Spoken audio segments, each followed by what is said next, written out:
Welcome to the Genius Factory. Enjoy the video. In this video, I will explain how to replace your DRL on an Acura MDX.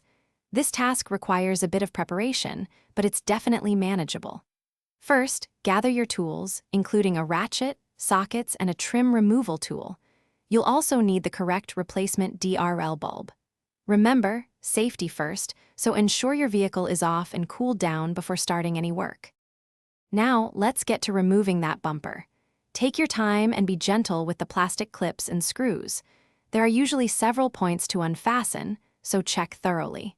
Don't forget to disconnect any electrical connectors for fog lights or sensors before completely pulling the bumper free. This step is crucial to avoid damaging any wiring. Hey everyone, quick recommendation. If you're finding this video helpful, please hit that like button and subscribe for more car tips.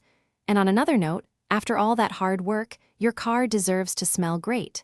Life's too short for a stinky car, so grab a little Tree's Black Ice Air Freshener. You can find the link and other great deals in the description below. Now let's get back to the video. With the bumper off, you'll have clear access to the DRL housing. Simply twist the bulb socket counterclockwise to release it. Carefully pull out the old bulb and insert your new one, making sure it's seated correctly. Then, reverse the entire process to reattach the bumper, ensuring all clips, screws, and electrical connections are secure. Thanks for watching. If you found this helpful, don't forget to like and subscribe.